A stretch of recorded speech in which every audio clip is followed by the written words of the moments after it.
This month we'll be addressing how to remove stress from your workday. It's inevitable that you'll feel stressed at your job. It's no secret that teaching ranks regularly on lists of most stressful occupations.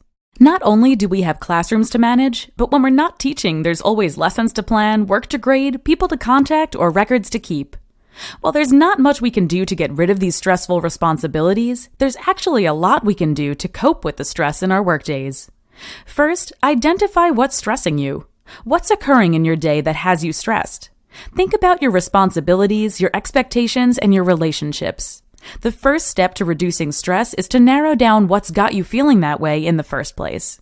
Next, you want to distinguish between what you can control and what you can't. For example, you might not be able to entirely get rid of grading homework, but perhaps you can reduce how much you require of students. Perhaps you can't get that one colleague fired who always broils your blood, but you can reduce how often you run into that person. And perhaps you can't change the expectations imposed on you, but you can manage your time in a way that better allows you to meet them.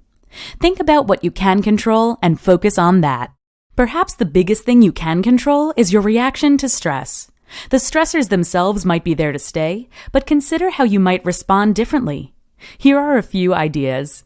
Get rid of that perfect teacher image you have in your head. No teacher can do it all perfectly all the time. It's a myth, and the more you try to live up to it, the harder you're being on yourself.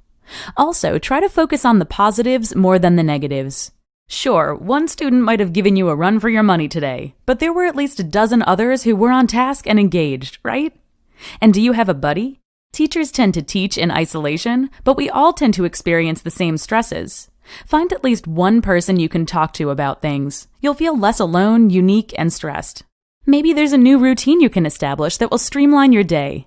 We have loads of work, but if it's possible to work smarter and not harder, why not give it a shot? Think through where you're creating extra work or being inefficient with your time, and make the fix. Also, give yourself boundaries.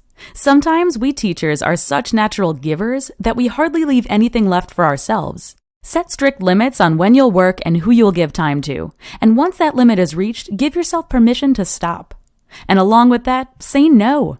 There are always opportunities to give more, to participate more, to create more, to engage more, to help more. But you're only one person. It's okay to say no to those things that you know will end up doing more harm than good in the long run.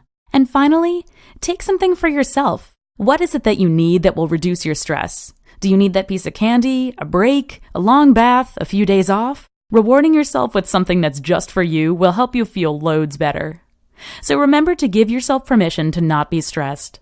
Not only do you deserve to be less stressed, but your students deserve a teacher who knows how to limit, cope with, and remove stress from life.